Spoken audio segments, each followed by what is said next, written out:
Un constat, un combat. Dans un monde où une information en chasse une autre, de crise en crise, toujours ramené dans le présent, bienvenue dans la zone libre pour prendre un peu de hauteur. Dans une dissociété de plus en plus dysfonctionnelle confinant à la dystopie, pour éviter le pire, un constat, un combat. Aujourd'hui, en partenariat avec la revue Disruption, notre émission d'actualité hebdomadaire, La Revue Libre.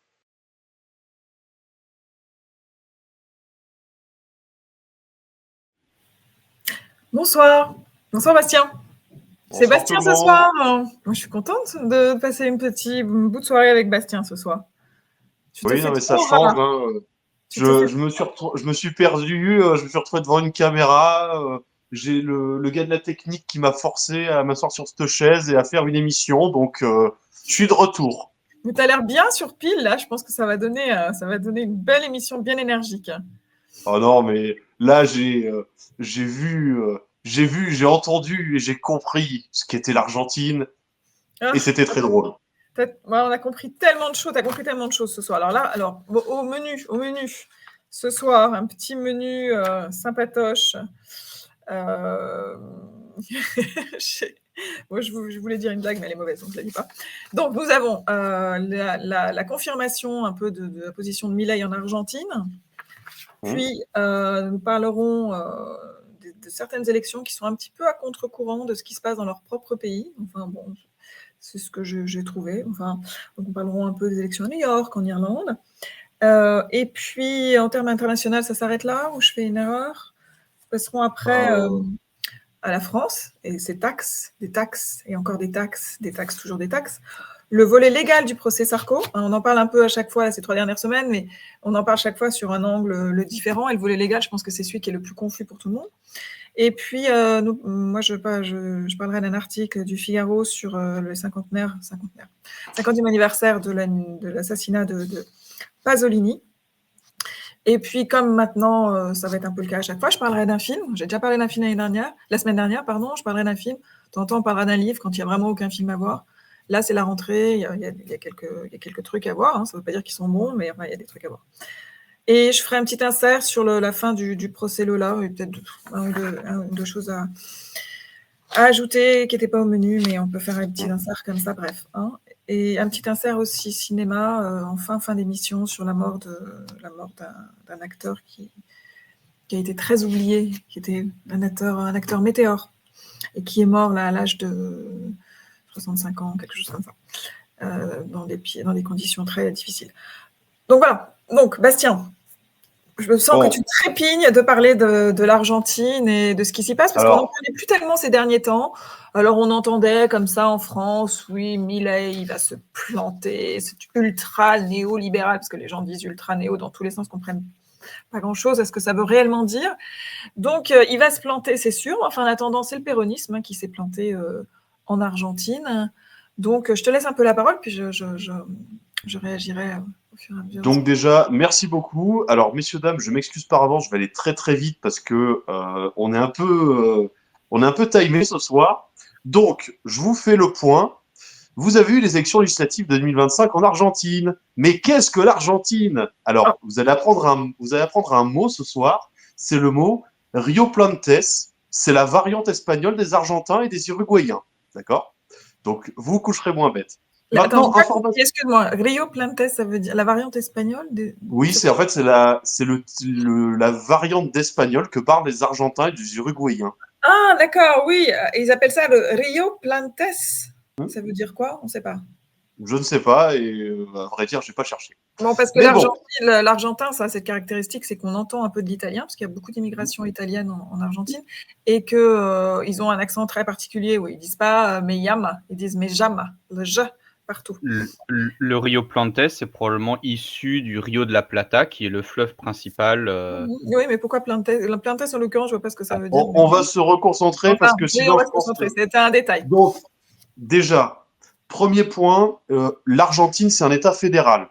Deuxième point, c'est sur le modèle américain. Un président fort, 2 chambres, une Assemblée nationale, un Sénat. D'accord? Les 2 chambres ont les mêmes pouvoirs et doivent se mettre d'accord, sinon il y a blocage. Le président est élu pour 4 ans, les sénateurs sont élus pour 6 ans, les députés sont élus pour 4 ans, d'accord? il y a des élections législatives tous les 2 ans qui renouvellent 50% de la Chambre et des élections législatives tous les 2 ans au Sénat qui renouvellent le Sénat par tiers. OK? Ouais. Donc déjà, c'est très simple à suivre. Je vous garantis que je me suis amusé là-dessus. Donc, pour faire simple, là, il y avait 127 députés à réélire. Milei en a ramassé 64 avec son parti. Donc, ça lui fait un total de 101 députés, alors qu'à la base, il n'y en avait que 35.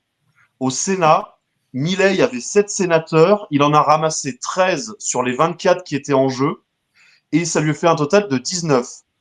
La régie va vous mettre la carte des circonscriptions électorales. Je vous la fais très très simple. C'est une proportionnelle à la plus forte moyenne selon le système d'Hondt.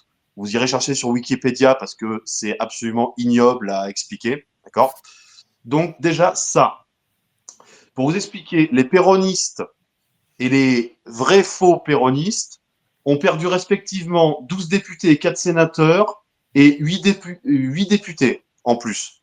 Donc au total, moins 16 députés péronistes, moins 4 sénateurs péronistes pour les plus gros partis, et pour le reste, c'est à peu près stable.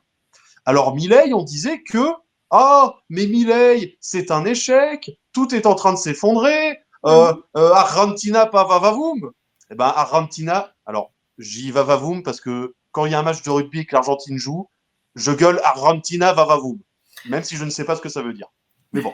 Mais en fait, l'effondrement, ce qu'on lit en Occident, c'est toujours la même chose. C'est que comme on va tailler dans les dépenses publiques et les fonctionnaires, ça pour eux, c'est un effondrement.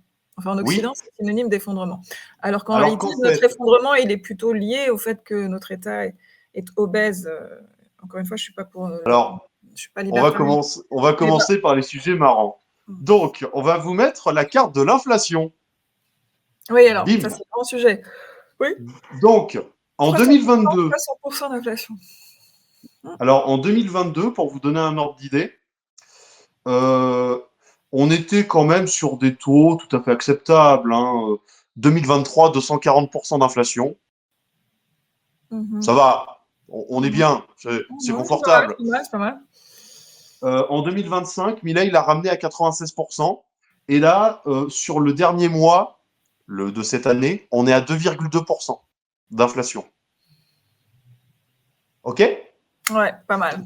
Voilà, tout le monde a compris.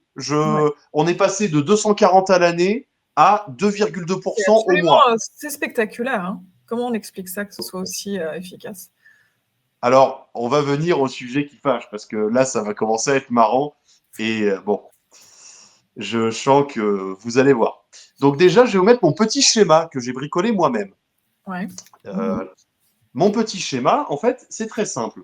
Le taux de pauvreté en Argentine, en 2022, il était de 36,5%.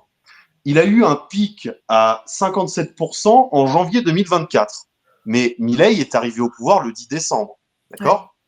Le fait est, c'est que au deuxième semestre 2025, le taux de pauvreté est à 31%. Mais attendez, on m'a dit qu'on a précarisé l'Argentine, mais le taux de pauvreté a diminué de 20 points. Mais qu'est-ce qui se passe? Oh, c'est bizarre. Donc bon, ça n'a aucun rapport. Parce qu'au début, en fait, de son action, il y a une pauvreté qui a monté, d'après ce que j'avais lu. Bah, évidemment, c'est inévitable. Oui, là, ils étaient tous hyper contents de pouvoir dire, regardez, c'est une cata. Mais en réalité, forcément, il y avait un réajustement. Mais c'était pas de son fait. La tendance était déjà haussière à l'époque. Okay. Excusez-moi, petit coup de barre. Donc, pour vous expliquer, Milei, depuis qu'il est là, il a sorti 5 millions d'Argentins de la pauvreté. 5 millions, d'accord? Deuxième point, un peu marrant, le déficit commercial. Parce que ce qu'a fait Milei, c'est qu'il a supprimé toutes les taxes à l'importation et à l'exportation. Et ce qui fait que là, l'Argentine, en 2023, elle avait une balance commerciale négative de 6,9 milliards, ce qui est une broutille, on va se le dire.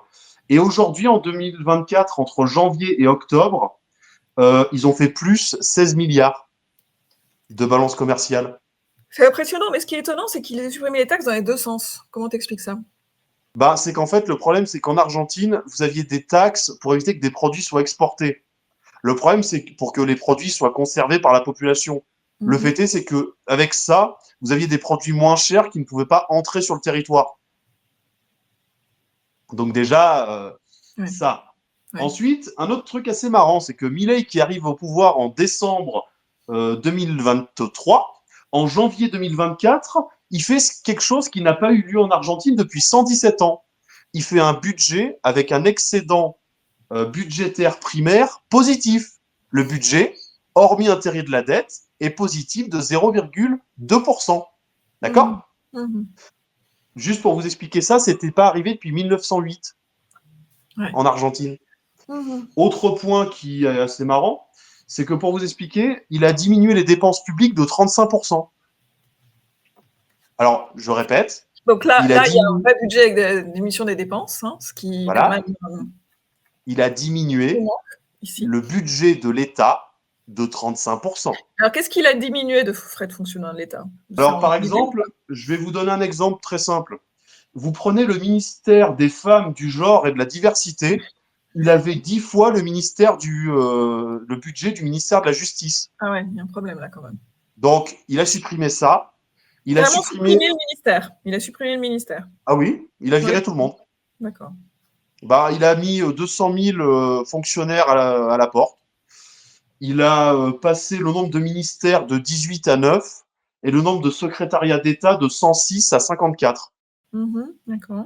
Ensuite, il a supprimé un nombre incalculable d'organismes. Alors, bon, mon espagnol n'étant pas ce qu'il l'a été, je vous passe les détails, mais ça va assez loin. Ensuite, il a supprimé quelque chose d'assez marrant.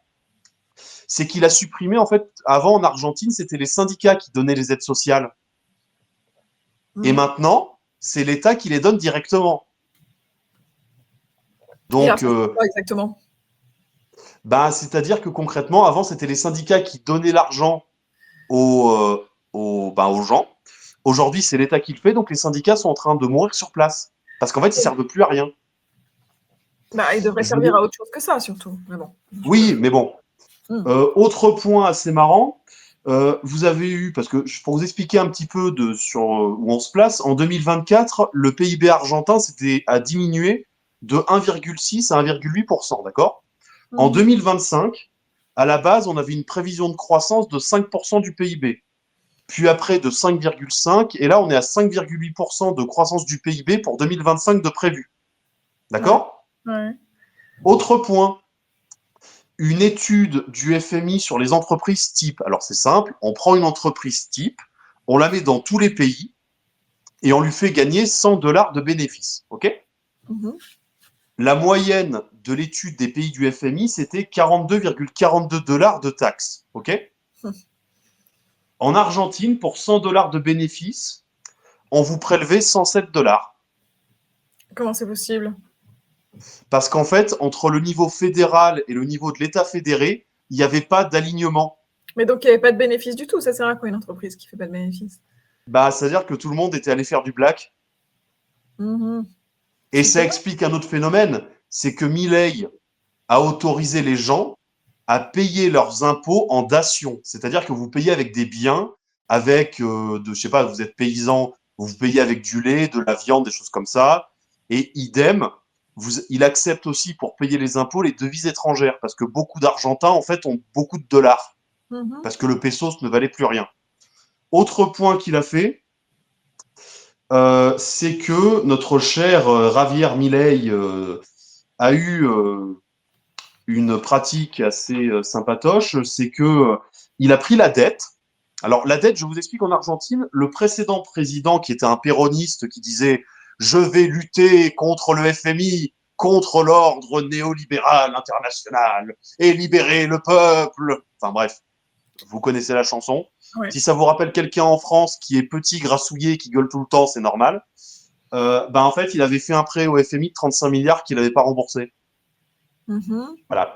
Et le président encore avant, qui était un président corrompu, il avait fait un prêt. Alors après, ce qu'il avait remboursé, il y avait 6 milliards de dollars. Et Milei, en 2023, avait une dette de 155% du PIB. D'accord? En 2025, elle est à 73% du PIB. Il l'a divisé par plus de 2. Mais comment c'est possible? Parce que, bon, malgré tout ce que tu m'exposes là, d'économie, etc., comment tu divises par 2 une dette aussi rapidement? Je n'ose Bah, c'est imaginer simple. que ça pourrait se passer comme ça chez nous. Qu'est-ce qu'on devrait faire chez nous pour que ça se passe comme ça? Bah, en fait, l'Argentine, alors avec tout le respect que j'ai pour les Argentins et en particulier pour leur équipe de rugby, voilà, je vous dis ça quand même. En fait, vu qu'ils ont une énorme inflation et vu qu'une bonne partie de leur dette était indexée en pesos, ça a Mhm. fait que vu qu'ils ont rentré des devises étrangères, ils ont pu payer leurs dettes Ouais, plus facilement. d'accord. Et il Un y a autre, aussi... Oui, pardon, je te laisse finir, je te dirai. et un dernier point parce que oui, le chômage, c'est horrible, gna gna gna, on va tous mourir, Milei, il a foutu tout le monde au chômage. Alors, avant que Milei arrive, en 2023, le taux de chômage était de 8%. Ok. Aujourd'hui, il est entre 7,6 et 7,9. Oui, bon, c'est pas une énorme baisse, mais je suis étonnée aussi qu'il ne soit que de 8%. C'est parce qu'il y avait beaucoup donc de fonctionnaires. Alors, il y a ça, mais en fait, en Argentine, il y a beaucoup de gens qui font 3 ou 4 boulots au black. D'accord. C'est-à-dire qu'en fait, les statistiques officielles pour un tas de choses sont très compliquées à évaluer parce que, en fait, les gens se sont détournés de l'État. Et l'idée de Milei, en fait, il a continué à dire aux gens pour ces élections, moi, le plan, c'est on fait ça. Mon plan, c'est je ne veux plus que les gens se disent, un chef d'entreprise qui fait de l'argent, c'est un voleur, il l'a volé aux travailleurs. Je veux que les gens se disent, je crée de la richesse, c'est bien. Ouais. Mhm. Et deuxième point, c'est ce qu'il a beaucoup répété, il ne veut pas que, en fait, en Argentine, les gens se disent, ouais, je peux faire n'importe quoi, l'État-providence va payer. Voilà les principaux points. Et je Mhm. termine là-dessus sur l'Argentine.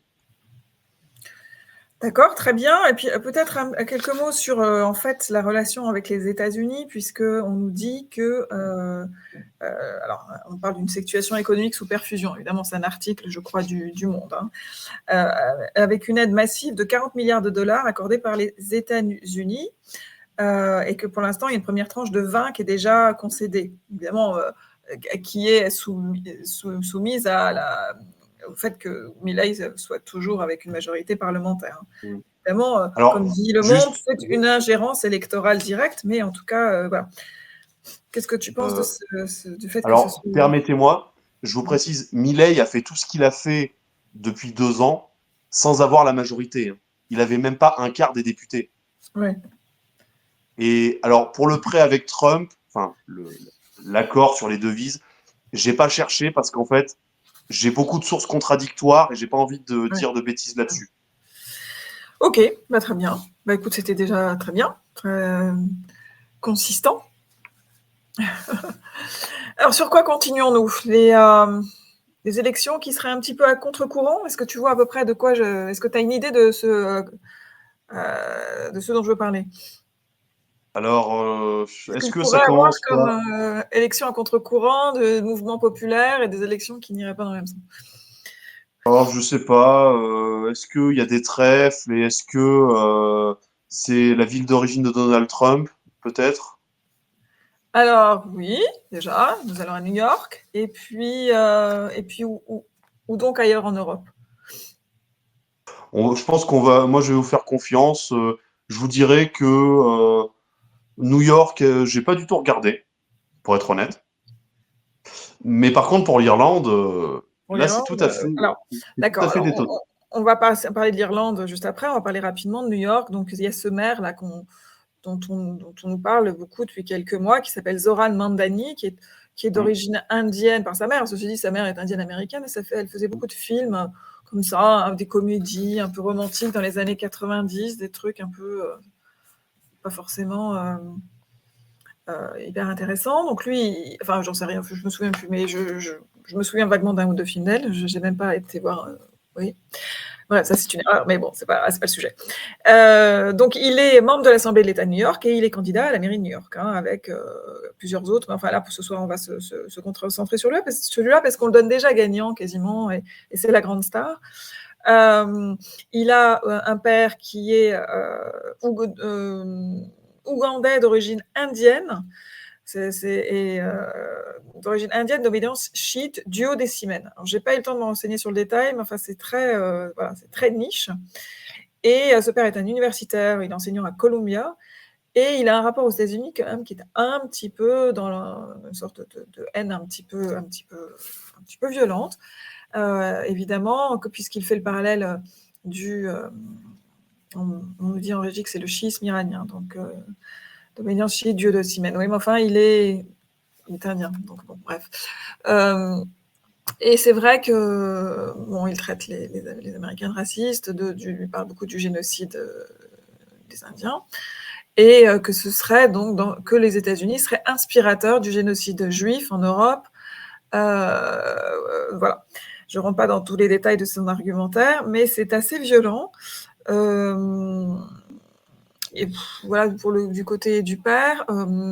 Sur Zoran Mandani, il est naturalisé en 2018, donc c'est assez récent, américain. Il est musulman pratiquant, il a une femme d'origine syrienne. Il faut savoir que le New York est la plus grande communauté musulmane du pays, hein, même si on parle beaucoup du Michigan maintenant, des élections à cette ville, comment elle s'appelle, quelque chose avec Hamtramck, ou je sais. Oui, c'est Amtrak. Pakistanaise, Hamtramck, ouais. Alors, il tient des propos assez plus qu'ambigus, notamment sur le 11 septembre. Hein. On ne peut pas dire que il soit extrêmement, extrêmement empathique sur ce qui s'est passé le 11 septembre. Donc, ce qui est quand même assez incroyable, c'est qu'un maire à New York soit en passe d'être élu, en tenant des propos un peu limites sur le 11 septembre, voilà. Aussi ses propos sur le fait que sa mère ou sa tante, sa cousine, parce qu'il a changé de version, n'osait plus se promener en métro après le 11 septembre parce qu'elle subissait le racisme, certainement d'ailleurs, mais bon, ce sont des propos un peu déplacés, comme dans une ville qui est encore 20 ans après sous le traumatisme de cet attentat. Pour briguer la mairie de New York, je trouve ça absolument dingue, personnellement. Et alors, en plus de tenir des propos ambigus sur l'islam, il se dit communiste, ce qui me semble extrêmement artificiel. Il veut donner l'accès gratuit à peu près au transport, à l'école, à peu près à tout. Alors, si je puis me permettre. Je termine juste, tiens, il vient d'une famille, ce qu'on qualifierait de bobo de la côte Est, hein, c'est des bobos d'un genre un peu étrange, mais enfin, ils sont plutôt assez fortunés, je pense. Donc, tout ça sonne très faux. Voilà. Je te laisse. Alors, je suis désolé, mais un Américain se revendiquant communiste. Oui, déjà. Un Américain se revendiquant communiste. Alors, je suis désolé. Ça marche à New York, visiblement. Ça marche bien à New York. Non, mais les blagues sur le 11 septembre, les blagues sur l'islam, dire que sa mère, sa tante ou sa petite sœur germaine qui n'est pas encore née a été discriminée dans le métro. Ok, là, il y a une telle bipolarisation de la société américaine que je peux comprendre ça. Mais par contre, se dire qu'il est communiste, alors franchement. Oui, bon, ça, c'est une sorte de communisme qui plaît aux jeunes des grandes villes. Hein. C'est tout gratuit. Il y a une forme de quasi. Eux ne disent peut-être pas le mot communiste dans leur tête. Ils sont très, très. C'est l'ultra-gauche. Hein. On dit communiste. Enfin, lui se dit communiste, mais c'est vrai que c'est étonnant qu'il utilise ce mot. Enfin, on va dire que c'est après, mais je suis étonnée. Ouais, pardon. À New York, je pense qu'ils peuvent faire à peu près n'importe quoi parce que il y a moins de 30% de républicains et après le reste. Ouais. Et puis bon, il présente bien, il est bel homme, il est jeune. Il peut tenir à peu près les propos qu'il veut. D'ailleurs, j'ai pas étudié vraiment l'opposition, mais on donne tellement gagné. De ce que j'ai vu, moi, on est vraiment sur. Alors, il y a un candidat indépendant, mais après, sinon, son opposant, c'est Curtis Sylvas. Alors, pour faire très court, c'est un républicain historique. Alors, c'est un vrai New-Yorkais, par contre, chose à noter. C'est un vrai New-Yorkais qui a fondé le Guardian Angels. Alors, pour faire simple, c'est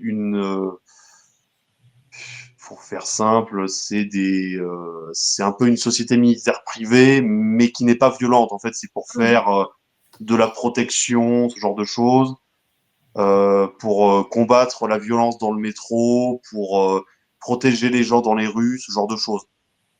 Et il a vraiment un parcours comment dirais-je, il a vraiment un parcours en fait de tonton. Enfin, vous savez, l'idéal qu'on se fait du Reaganien très réglo, croyant, famille nombreuse avec un béret de militaire qui sourit avec des dents blanches sur les photos.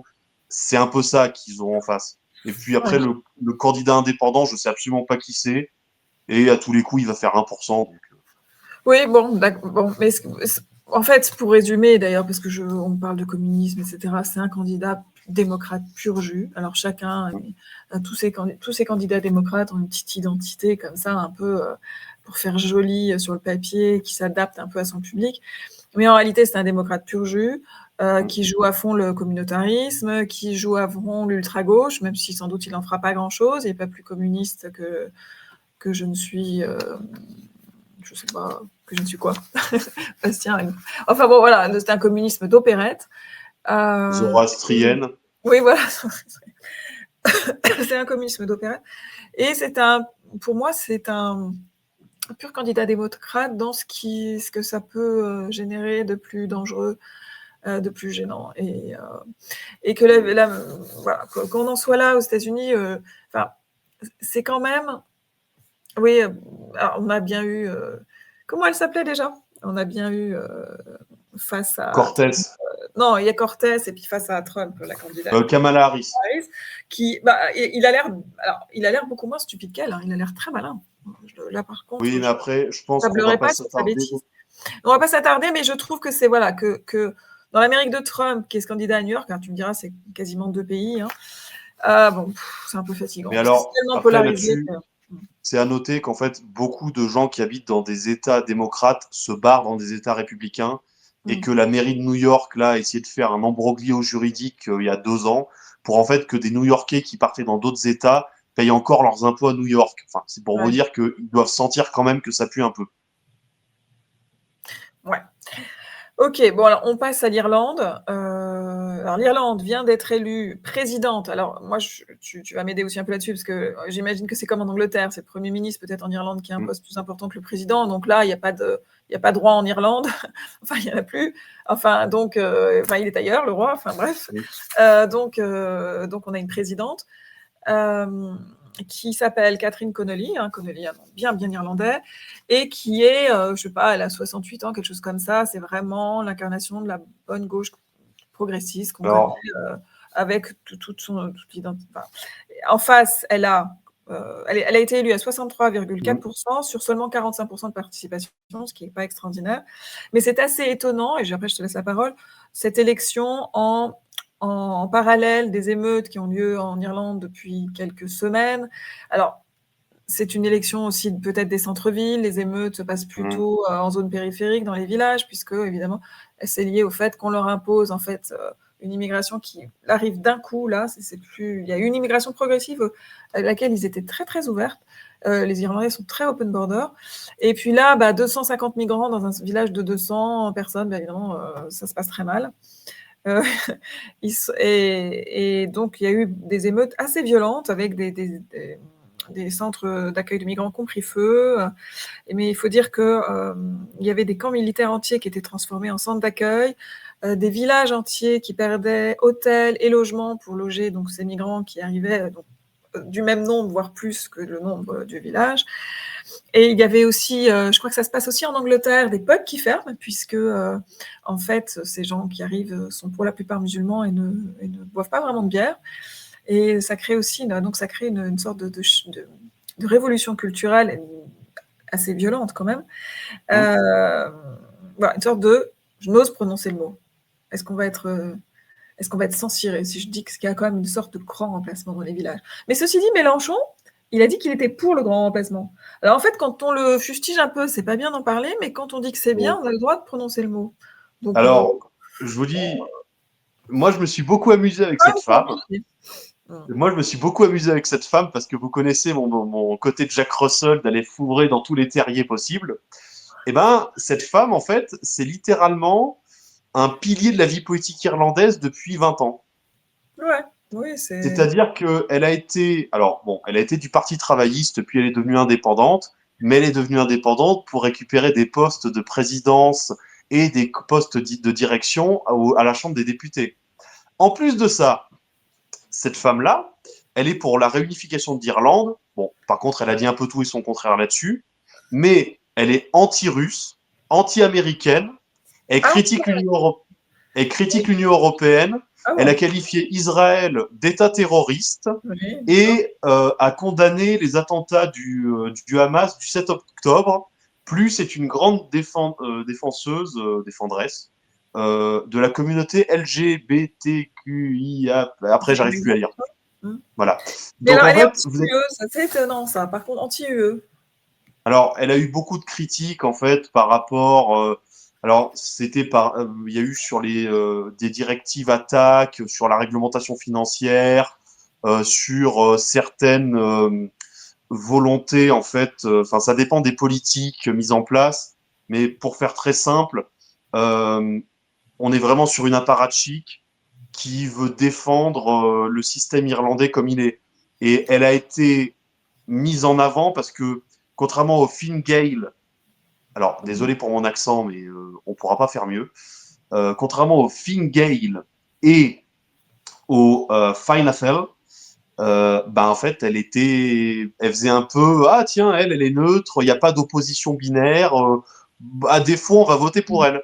Mhm. Mais la campagne, en fait, elle a été d'une pauvreté, enfin, c'est-à-dire que l'ancien président irlandais Higgins a été quand même au pouvoir pendant 13 ans, était une superstar. Hein. Il avait un petit côté le pré-Shaun, il faisait 1,50 m, il avait un début de calvitie, des lunettes, il marchait avec une canne, il adorait les chiens, c'était un gros blagueur, enfin voilà. Et là, concrètement, vraiment apparatchik pur. Mhm. C'est-à-dire que j'ai pas trouvé j'ai pas trouvé deux propositions, mais je vous le dis honnêtement, hein, j'ai pas trouvé deux propositions non contradictoires dans son programme. Ah ouais, à Dans ce les point-là. explications, il y a rien. Mhm. Je suis pour la paix dans le monde. Ouais, bah, ouais. Non, mais enfin, c'était de ce niveau-là. Et encore, bon, j'ai pas cherché autant que pour l'Argentine, mais il y avait rien. Mais quand je vous dis que ça a été une campagne pour rien, euh, c'est-à-dire que Et donc, c'est quoi, en fait? Alors, comment toi, tu mets ça en parallèle? Alors, et peut-être ces modalités électorales, je ne sais pas, hein, parce que le Premier ministre, pour le coup, il est de quel côté? le Premier ministre, il me semble qu'il est du Sinn Féin. Ouais. Désolé pour mon accent. Plutôt Alors, chrétien-démocrate, c'est ça? je vais reprendre le nom Droite, officiel de. centre-droit? Alors, c'est Michael Martin, d'accord. Mhm. Et ce monsieur, qui est aussi un apparatchik, est du Fine Gael, d'accord. Et le Fine Gael, c'est le parti à l'originaire d'Hermond de Valera, nationaliste irlandais, europhilie, populisme, enfin bref, des chrétiens démocrates. Excuse-moi. Et bon, Nationaliste, chrétien, c'est un drôle de mélange, tout ça. Pas très oui, clair. mais c'est en fait, je vous dis, c'est un peu de la bouillasse. C'est-à-dire que c'est tous des apparatchiks. Ils n'ont pas vraiment de conviction, ça parlote. Quand il y a des affaires avec la Grande-Bretagne, tout le monde gueule, mais en réalité, il se passe pas grand-chose. Et à D'accord. côté de ça, je pense que ça a été vraiment une coalition de la partie de la population qui est pour un consensus mou et qui a été effrayée par les émeutes, qui a voté massivement pour elle. Parce que ça fait rassurante, quoi. C'est une dame d'un âge, elle n'est pas Certain. âgée, c'est une femme qui est dans la maturité, c'est une femme qui a une carrière officielle, Hmm. et c'est quelqu'un qui est assez consensuel. Ouais, ouais, ouais. Alors, c'est peut-être une réaction de peur, mais ça veut dire que ceux qui étaient dans les émeutes, ils ont été votés ou ils n'ont pas été votés? Oui, mais peut-être, enfin, je vous dis, c'est comme pareil. Hein. 80% des émeutes sont faites par 20% des gens. Donc, en fait, peut-être Ouais. qu'il y avait moins d'émeutiers que prévu. Bah ouais, ouais, Après, encore une fois, je pense pas qu'on puisse analyser ça plus amplement vu le degré de complexité de la politique irlandaise. bien sûr. Ok, et puis bon, c'est juste une présidentielle. Chez eux, c'est pas l'importance, c'est pas un régime, 5e République comme chez nous, et ça n'a pas la Et même en plus, importance. je suis très content parce qu'on passe de l'Argentine à l'Irlande, deux très grandes équipes de rugby. La Mhm. soirée est réussie. Magnifique. Bon, on passe aux taxes. Alors, on passe à la France. Ça y est, fini pour l'international pour cette semaine. Est-ce qu'on pourrait parler pour une fois en France de réduction d'impôts, s'il vous plaît? Eh ben non, ce n'est Non pas à mais, l'ordre du jour. Des taxes, des taxes, des taxes et encore des non taxes. mais c'est bon, je pars. Alors moi, je ne comprends pas tout. Bastien, au secours, parce que j'ai besoin de ton aide. Parce que, en fait, alors on va parler rapidement du Zuckman. Allez, oui, du Zuckman. Bon. Bon, c'est pas grave. Donc, déjà, par quoi on commence? Parce que moi, ces taxes, je suis complètement perdue. On parlera après de la grande taxe pour les ultra-riches, etc. Ça, c'est Zuckman, mais sinon, je vais vous rassurer là-dessus. Oui. Rien n'est fixé, parce que de toute façon, il va falloir passer le Conseil d'État, le Conseil constitutionnel, Oui, et le et Sénat, en plus... le Sénat, déjà, ça Non, va pas. mais Ça va être moi, je dis, honnêtement, je tu vois parles pas... de la taxe Zuckman, là. Oui, mais Oui. je vous dis, je Mais, suis oui. même pas sûr... Enfin, à l'instant T, je vous dis, là, j'ai regardé tout à l'heure, il parlait déjà de la supprimer pour la remplacer par un autre truc. On est dans le vide total, parce que pour expliquer la taxe Zuckman, Oui. c'est... On fait l'inverse de ce que j'ai annoncé. On commence par Zuckman. Ouais.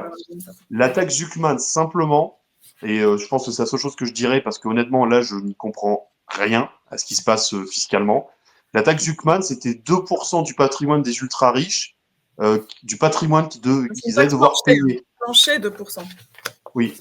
Le problème, c'est qu'en fait, votre patrimoine, vous ne l'avez pas en liquide. Des fois, c'est votre maison. Et le problème, c'est que si l'État vous dit, tu dois payer 2% de ton patrimoine si tu n'as pas le liquide, tu es obligé de vendre des choses qui sont à toi. Il y a deux choses. Il y a les personnes privées, il y a les multimillionnaires, et puis il y a les taxes sur les multinationales. Alors, c'est déjà pas le même problème. Mais en fait, parce qu'il y a l'histoire de multinationales qui font des profits hors territoire. Donc, là-dessus, attends, je ne retrouve pas mon... C'est... tu as les privés qui, évidemment, échappent à l'impôt avec des constructions de family office, de holding, etc. Ça, c'est une chose. Mais sur les bénéfices que tu peux réaliser à l'étranger, il y a un problème de double imposition qui se pose. Et donc, de ce fait, ça va être très, très compliqué. C'est pour ça que certains disent qu'elle est inapplicable, puisque la France est signataire de plus de 125 conventions fiscales, donc avec 125 pays. Et alors, c'est évidemment les ministres de l'économie qui est évidemment à fond contre. On en a parlé la semaine dernière de M. Roland Lescure, qui est évidemment... parce que tout n'est pas, je pense, à jeter dans cette histoire de vouloir peut-être taxer plus, puisque c'est les classes moyennes quand même qu'on taxe plus en pourcentage ou les multimillionnaires ou les multinationales. Donc c'est quand même, c'est vrai, a priori, on peut concevoir que on peut leur demander plus de contributions. Après, il est impossible, je trouve qu'il est toujours malaisant de demander ça quand il n'y a aucun plan d'économie. C'est toujours pareil. Mais en tout cas, ce qu'on voit, c'est que Roland Lescure est contre. Alors là-dessus, moi, je vais juste répéter ce que j'avais dit. On ne sait rien. Ils vont encore changer d'avis 20 fois.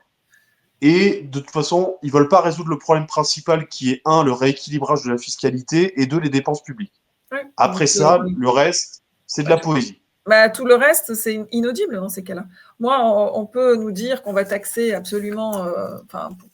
il peut y avoir même une proposition de taxe supplémentaire qui serait, pour une fois, intéressante, pas n'importe quoi, ou des micro-trucs qui ne vont rien rapporter, mais qui vont embêter les gens, mais qui ne vont rien rapporter à l'État, en fait. C'est le tonneau des Danaïdes. Mais en l'occurrence, tant qu'on ne fait pas de plan d'économie, c'est absolument... pas audible. Je suis d'accord, Bastien. 32 nouvelles taxes en 2024, c'est ça? Ouais, mais je pense que, je vous dis plus, on va pas. Après, oui, je veux dire, avec des dépenses de l'État qui restent très souvent choquantes. On a vu des trucs qui ne sont pas spectaculaires en termes de montant, mais qui montrent bien qu'il y a une sorte d'indécence et de positionnement hors sol de la part de beaucoup d'élus, avec des dépenses de frais de bouche, de vêtements complètement... Alors on peut dire, oui, mais c'est pas ça qui plombe le budget. Oui, mais ça, plus ça, plus ça. Oui, mais encore une fois, je vous dis pas que ravir Milei, c'est l'aboutissement de tout, mais c'est au moins la preuve que quand vous faites le travail, que vous voulez faire le travail, même en ayant très peu de députés, avec un peu de volonté politique, c'est faisable. Et je vous dis, si vous voulez un régime à la danoise, vous pouvez le faire. Si vous voulez un... Attendez, excusez-moi. Excusez-moi, il y a eu une petite interruption de dernière minute. Je vais me dépêcher. Bon, c'est-à-dire que... Il faut clore, c'est ça? Il faut se dépêcher non, mais on fera une coupure. On fera une coupure. Noah, je vous laisse noter à 57. Donc, simplement, on fait le point. Choisissez le modèle que vous voulez, mais sans volonté, vous n'arriverez à rien. Alors, il y a aussi, par contre, parce qu'on parlait donc là des multimilliardaires, etc. Mais les bénéfices, alors voilà, bénéfices, c'est un article du Figaro, lutter contre l'évasion fiscale en taxant les bénéfices réellement réalisés en France et pas seulement déclarés. Donc, ce serait 26 milliards d'euros de pression fiscale en plus. Par exemple, alors c'est intéressant parce que c'est là où c'est très confusant. Moi, j'ai entendu que le RN avait voté contre ces mesures-là. Or, là, nous avons député Jean-Philippe Tanguy qui dit, en gros, Starbucks paiera enfin 25% d'impôt sur la fortune en France. Et j'aimerais qu'on m'explique en quoi c'est choquant. Alors moi, je ne comprends pas. Le RN, moi, j'avais cru qu'ils étaient contre. Je me suis dit, bon, ils veulent récupérer des électeurs à droite. Et là, d'un coup, en fait, ils votent avec la France Insoumise pour... Non, mais encore une fois, là, actuellement, moi, je ne comprends rien. Donc, vous pouvez me dire... C'est absolument incompréhensible. Là, bon, en tout cas, ça vise à lutter contre la sous-déclaration fiscale à hauteur de bénéfices réellement réalisés dans le pays. Bon, pourquoi pas, ça se discute. Je m'excuse. J'ai juste un chat qui est en train de vouloir renverser le téléphone en même temps que... C'est pas grave, on peut dire bonjour au chat. Oui, on va dire bonjour au chat, mais le chat, il va finir... Allez. Alors, c'est bon. On s'excusera de cette émission qui est particulièrement bordélique. Alors, bon, en tout cas, ça passera pas devant le Sénat. De toute façon. De toute façon, je vous dis déjà, il y a un problème, c'est que ils vont baisser les forfaits de TVA pour les petits artisans. Donc en fait, ils vont devoir payer la TVA. Ils vont augmenter des taxes professionnelles. Ils ont créé des taxes sur les bénéfices transitoires en transition de la baisse de la CVAE. Enfin bref, vous baissez un truc, vous en augmentez 4, vous supprimez un impôt, vous créez des taxes. Donc au final, plus personne n'y comprend rien. Ouais. Moi, je vous renverrai vers un livre de Philippe Nemo qui était Théorie de l'impôt. Ça vous fera une bonne base, même s'il est orienté, mais voilà. Là, il y a des amendements au budget 2026 aussi qui sont plus ou moins compréhensibles, sauf le doublement de la taxe GAFAM, qui passe de 3 à 6%, en dépit de l'opposition du gouvernement. Donc, a priori, cet amendement est passé. C'est pareil. Après, ça va passer au Sénat. Si le Sénat refuse, ça revient à l'Assemblée. Puis après, il faut une commission mixte paritaire. Et puis, si elle échoue, c'est l'Assemblée nationale qui aura le dernier mot. Et je vous dis, il faut que ce soit fait avant 70 jours. Sinon, c'est le gouvernement qui, dans son projet initial, peut appliquer des ordonnances. Et si jamais il n'y a pas de budget, on passe sur l'article de mémoire 47, où en fait, on reconduit le 12e du budget de l'année dernière à l'identique pour le mois de janvier. Ok, donc bon, très bien, ça on est bon. On assume qu'on n'y comprend rien. Je voulais juste terminer sur Zuckman, où quand même, bon, il est quand même propulsé un petit peu par Glucksmann. Donc déjà, ça, voilà, ça sent pas bon. Un des éléments pas très convaincants. C'est un élève de Piketty, en fait, c'est l'armée de Piketty qui n'a jamais proposé autre chose que de taxer. Moi, je trouve pour des normaliens qui sont censés être les intellectuels économistes, même de la gauche, je trouve que c'est quand même d'une pauvreté intellectuelle et d'une manque de créativité complètement dingue. Il faut aussi préciser que ce monsieur Zuckman, je ne trouve plus son prénom, très jeune, qui a 38 ans, et qui vit en Californie. Donc, il paye aujourd'hui au moins une grande partie de ses impôts aux États-Unis, où le taux moyen est inférieur d'un tiers à celui de la France. Donc, ça aussi. Alors, comment dirait l'autre, comme dirait un vieux proverbe de chez moi, avant d'être médecin, il faut s'appliquer sa propre médecine. C'est ça. Là, c'est quand même toujours très gênant. Gênant, le mot est faible. Voilà, bon, je sais pas. Non, mais vous inquiétez pas, c'est normal que pour nous, ce soit très confus, parce qu'en fait, ils changent d'avis tous les 4 matins, ils vous donnent des propositions contradictoires, et on ne sait pas où on est, donc bonne chance. Bon, si vous entendez de drôles de bruit métallique, c'est la pluie, il pleut. Alors, on passe au volet légal du procès Sarkozy. Désolé, on vous en parle de Sarko toutes les semaines, depuis 3 semaines. C'est pas parce qu'on est fan, loin de là. C'est juste qu'il y avait plusieurs volets à cette affaire. Il y avait surtout ce qu'on lui reprochait, ce pourquoi on voudrait qu'il soit éventuellement en prison, qui ne sont pas forcément liés au procès. Mais là, on voulait vous parler du volet purement légal auquel personne ne comprend rien et comment il est possible. C'est vrai que sur un dossier assez vide, puisqu'il y a très peu de preuves de ce dont on l'accuse, on arrive à le mettre, en comment on appelle ça, en prison immédiatement. Le juge coupable. Alors, pour faire très simple, l'homme qui a fait l'enquête sur les affaires de Sarkozy et Kadhafi depuis une décennie a fait une émission que j'ai trouvée géniale où il disait oui, mais il y a des éléments de fait, Ouais. etc. Faisceau Et c'est d'indices. fait. Alors, nous parlons de Fabrice Arfin, Mediapart. Oui. Alors, un faisceau d'indices, on s'en fout. Ouais. Ce qu'il faut pour une preuve, c'est la caractériser. Et c'est-à-dire que grosso modo, si j'écris j'ai commis un crime, signé moi, c'est pas une preuve. Okay, il faut qu'elle soit vérifiée. Dans cette affaire, il y a eu des témoignages contradictoires à l'appel. Il y a un tas de documents qui ne correspondent pas. Ils n'ont pas réussi à faire le lien entre Sarkozy, la corruption et ses lieutenants qui, eux, ont été condamnés. Donc, clairement, voilà ce qui s'est passé. Donc, Sarkozy a été condamné à 5 ans de prison, okay, pour association de malfaiteurs. L'association de malfaiteurs, je vais parler un langage non juridique pour que tout le monde comprenne, d'accord ? Vous avez les peines principales et vous avez les peines qui s'accompagnent, d'accord ? Les peines principales qu'il risquait, c'était corruption passive, financement illégal de campagne et recel de détournement, ok ? Le problème, c'est qu'ils n'ont réussi à caractériser aucun de ces crimes et délits, d'accord ?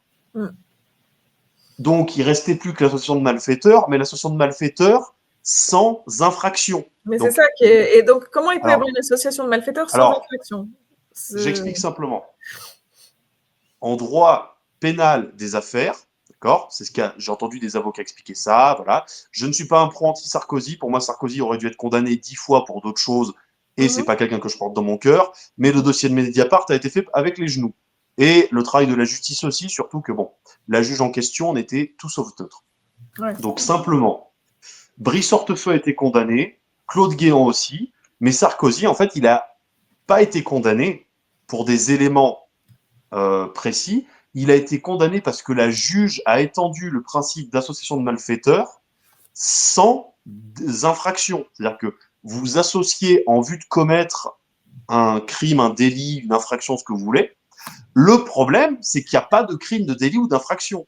Ce qui fait qu'on est sur une création jurisprudentielle du juge. Et là, il a fait appel devant les chambres correctionnelles d'appel. Enfin, là, il a fait le jugement de première instance, il fait l'appel, et puis après, il aura la cassation. Je pense que ça va pas passer, parce qu'en fait, s'ils font ça, ça pourrait avoir des répercussions légales assez dingues à l'avenir. La juge est orientée, c'est un fait, même si elle fait son travail de manière rigoureuse.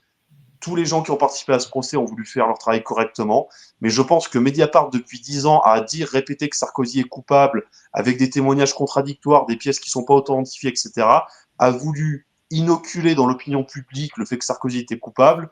Donc, soit la juge le condamnait, soit si elle ne le condamnait pas, elle discréditait à vie l'institution judiciaire. Encore une fois, Sarkozy doit être responsable de beaucoup de choses, mais dans le cas présent, ça a été très mal fait. Ouais. Et il est sans doute responsable de ce pourquoi on l'accuse, de faire financer sa campagne par des fonds libyens.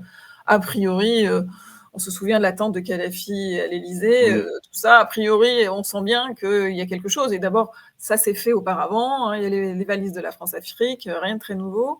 Il a un petit côté margoulin. On se doute bien que quelque chose a sans doute été fait. Mais on n'a pas pu le prouver. Donc, après, là est le problème. Bon.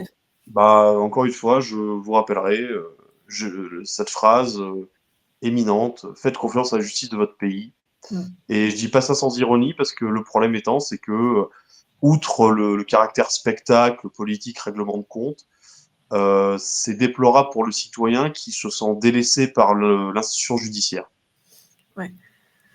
Alors là, on va juste faire un petit insert sur la fin du procès Lola, justement, à propos d'institutions judiciaires. Là, je pense que le citoyen, puisqu'il a pris à très, très à cœur cette affaire-là, parce qu'elle est particulièrement atroce, ne s'est pas complètement senti délaissé par l'institution judiciaire, puisqu'elle a pris la peine maximale, c'est-à-dire incompressible perpétuité. Ce qui aussi, aujourd'hui, les mots n'ayant plus aucune vraie valeur, c'est que c'est incompressible perpète, mais ça veut dire que dans 30 ans, un juge peut autoriser sa sortie. Oui, en fait, c'est la jurisprudence de la Cour européenne des droits de l'homme qui, en fait, oblige à ce que le condamné puisse avoir un espoir de réinsertion et de sortie. Deuxièmement, il est possible qu'on mette en place une mesure de sûreté, ça a été créé par Rachida Dati en 2008, pour ne pas la faire sortir de prison si jamais on considère qu'elle est encore dangereuse. Voilà. Là-dessus, rien d'autre à ajouter. Oui, alors juste à ajouter que bon, il y avait une tension, hein, je crois que à la sortie, évidemment, il y avait des personnes pour la défendre. On va pas dresser le portrait type de qui peut la défendre. Et il y a par contre une certaine Marie-Coquille Chambel, hein, qui tweet ce tweet qui est très emblématique, pour ça que je voulais le citer. Donc cette coquillette là, on va l'appeler coquillette, qui nous dit: pauvreté, prostitution, viol, violence conjugale, inceste. C'est plus facile de parler sorcellerie que sociologie et trauma. Sachant que, vu qu'elle ment tout le temps, et qu'évidemment, elle a apporté des éléments de défense, j'ai dû me prostituer, j'ai été violée, etc., puisque c'est évidemment l'élément de défense le plus facile. Donc on ne sait pas si c'est vrai, mais même si c'est vrai, utiliser ça comme argument pour dire qu'il y a peut-être un trauma et qu'il faut rentrer dans la compréhension d'un crime aussi atroce qu'on ne détaillera pas ce soir. Voilà. C'est simple, vous avez tous un cerveau, vous avez tous une âme, vous êtes tous responsables de ce que vous faites. Et pour les autres, je suis désolé, découper une gamine, la foutre dans une boîte et la violer, vous êtes un sac à merde. La déresponsabilisation là est particulièrement bien concentrée dans ce tweet. Pour ceux que ça intéresse, je vous conseille la lecture des derniers mots de Gilles de Rais quand il a été condamné. À l'époque, il y avait quand même une meilleure tenue par rapport à ce qu'il avait fait. Ah tiens, tu nous as les derniers mots là en tête? C'est simple, il avait dit c'est mon repentir de mourir pour mes crimes. Oh, c'est pas mal. Bah, c'est un peu plus. Oui, elle s'est à peine excusée. Elle s'est excusée sans. Elle a montré rien. Enfin, ça de. Faut préciser que c'est Laurent Nunez qui était le préfet qui n'a pas appliqué son OQTF. Et aussi à préciser que Némésis, la fameuse association féministe dite d'extrême droite, mais en tout cas de droite, était la seule association présente. Donc, un salut à toutes nos féministes de salon. Voilà. Je pense on va éviter de trop rentrer dans les détails parce que même si la maman et le papa de cette pauvre petite fille ont dû être satisfaits du procès, ça leur rendra pas leur fille. On leur apporte toutes nos condoléances et tout le respect possible et surtout au courageux magistrats qui ont rendu la décision par rapport à ça. Je pense pas qu'il faut un courage dingue pour rendre une décision pareille. C'est évident. Pour gérer un dossier comme ça, je pense quand même qu'il faut avoir une certaine déontologie, une certaine droiture. Oui, bien sûr, mais un courage, je pense qu'il n'y a même pas besoin de courage pour donner la perpétuité incompressible. On précise, tu parles des parents, mais le père est mort de chagrin. Hein. Vous voyez, dans l'alcool... Ouais, vous voyez ce que je veux dire, c'est que voilà, moi je pense à cette pauvre femme qui maintenant est toute seule. Non, elle a son fils. Il y a un fils aîné. Nous passons à je vais pas dire le 50e anniversaire, si on peut parler d'anniversaire, de la mort de Pasolini. Non, mais je pensais qu'on avait traité le film et pas les 50 ans, enfin je sais pas. Ah si, on traite Pasolini aussi. D'accord, non mais je vous en prie. C'est dans les titres de l'annonce. Donc rapidement, c'est aussi un article du Figaro de Jacques de Saint-Victor, qui est une signature du Figaro que j'aime beaucoup, et qui est une signature de cette droite-là qui parle à la gauche. Et justement, le personnage de Pasolini est très intéressant puisqu'il a été autant détesté par la droite que par la gauche. Détesté par la droite de l'époque pour des raisons évidentes, puisque sa vie, évidemment, choquait les bonnes âmes, mais par la gauche aussi, puisqu'il n'était pas de cette gauche dite progressiste qui commençait à naître dans ces années-là, mais d'une gauche enracinée dans sa région italienne natale qui était le Frioul, d'une gauche aussi qui ne reniait pas le christianisme, et qui était aussi assez proche de la terre, assez proche, vraiment proche et sincèrement proche des gens du peuple et des gens de la terre. Il était, alors je cite là maintenant Jacques de Saint-Victor pour citer son article. C'était une des voix les plus fortes et les plus controversées d'Italie. Il est mort à 53 ans, assassiné, donc on va revenir rapidement sur son assassinat, il était grand contempteur de la société de consommation, et il divisait l'Italie des années de plomb, puisqu'il n'était pas... il rentrait dans aucun camp. Alors, à l'époque... grande partie de la classe dirigeante ne prend pas la peine de s'émouvoir de son meurtre. Le président de la République ne sort pas de son silence. Voilà, et une partie de la gauche est embarrassée par un écrivain qui critiquait le PCI et l'hypocrisie du combat antifasciste. Déjà, et il avait déjà été très visionnaire sur la gauche bourgeoise et cette hypocrisie de l'antifascisme, et on lui doit cette phrase dans Lettres luthériennes, le fascisme peut revenir sur la scène à condition qu'il s'appelle antifascisme. Donc, pour passer à sa mort, qui contient plus que des zones d'ombre très très épaisses, Jacques de Saint-Victor parle même de polars politiques les plus obscurs de l'histoire contemporaine italienne. Là, évidemment, le gouvernement de l'époque et même la gauche ont tout à fait mis en avant la version très commode d'un crime sexuel, puisqu'il a été assassiné suite à une soirée qu'il a passée avec un ou deux prostituées homosexuelles. On ne va pas revenir sur les détails, mais en tout cas, il a été retrouvé absolument battu à coups de planche et de barre de fer et écrasé par sa propre voiture. Alors, là où l'enquête commence, c'est qu'a priori, d'après l'autopsie, une seule personne, surtout un adolescent, tout seul, n'a pas pu commettre autant de gestes sur Pasolini.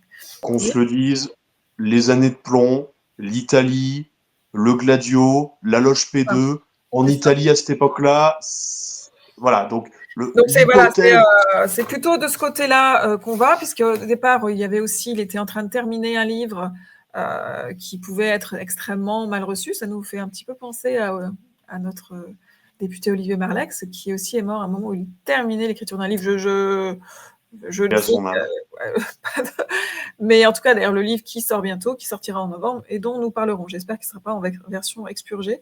Donc, Pasolini, à l'époque, travaillait sur un livre qui s'intitulait Pétrole, et qui, je ne l'ai pas lu, et ce sera peut-être aussi le thème d'une émission ultérieure, qui était consacré à Leni, le géant pétrolier italien, et à son président qui était mort dans un accident d'avion, entouré de lourds soupçons. Donc, son successeur restait donc une figure trouble des réseaux politico-financiers, et certains y voyaient même le vrai organisateur de la loge P2. Donc Pasolini aurait peut-être mis le doigt dans le livre et aussi dans ses articles et dans ce qu'il disait sur les réseaux souterrains, loge P2, Gladio, qui sont plutôt des réseaux d'extrême droite, néofascistes. Donc procès bâclé, donc jamais de réponse. Oriana Fallaci, qui était une grande journaliste de l'époque, très très provocante, avait mené une contre-enquête très convaincante, disant justement qu'un adolescent ne pouvait pas avoir seul perpétré ce crime. Et il y a également l'ombre de la Banda della Magliana, qui est une organisation criminelle qui agira ensuite en sous-main pour des services secrets déviants. Donc ça reste plutôt sur cette Banda della Magliana. Aussi, voilà, je m'arrête là parce que de toute façon, c'est un... Oui, non, il a trébuché sur le trottoir, il s'est fait percuter par une voiture, ni vu ni connu, rien à voir, circulez, messieurs, dames. Alors pour terminer... La beauté de l'Italie des années de plomb. Oui, mais l'intérêt vraiment du personnage, c'est qu'il dénonçait toutes les idéologies et toutes les fausses apparences de son temps, quel que soit le bord politique. Je ne suis pas un connaisseur, moi je vous dis, j'ai vu qu'un film de lui, c'était Hackathon, je me souviens plus du Hackathon. Et après, j'ai vu 5 minutes des 120 journées j'ai vu le début des 120 journées de Sodome. Alors ça, par contre, le regardez pas. C'est pénible. Voilà. Mais c'est pénible, mais ça parle, c'est pénible parce que c'est cru, enfin, ça parle de ce dont ça parle. Et maintenant, notre chère animatrice cinéaste.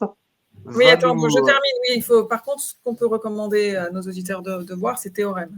Pour moi, c'est un de ses films les plus aboutis, et autant formellement que sur le contenu. Théorème avec Terence Stamp.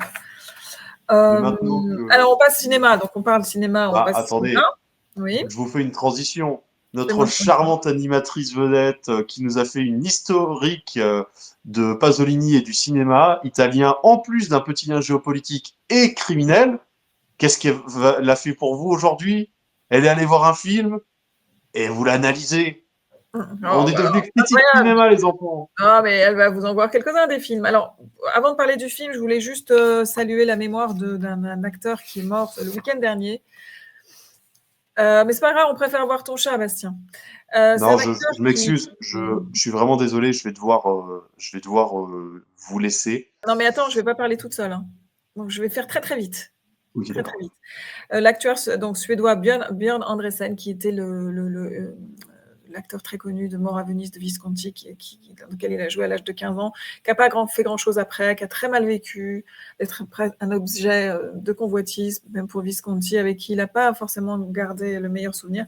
Il est mort aujourd'hui à l'âge de 70 ans, mais ça faisait des années qu'il vivait comme un clochard en Suède et qu'il était un personnage qui tombait en décadence très très dépressif, avec une vie familiale parents et une vie familiale personnelle après, assez catastrophique. Donc c'est une mort assez triste. On n'a pas le temps de s'y attarder malheureusement, mais c'est une mort attendue, ceci dit. Après le film, rapidement, Une bataille après l'autre de Paul Thomas Anderson.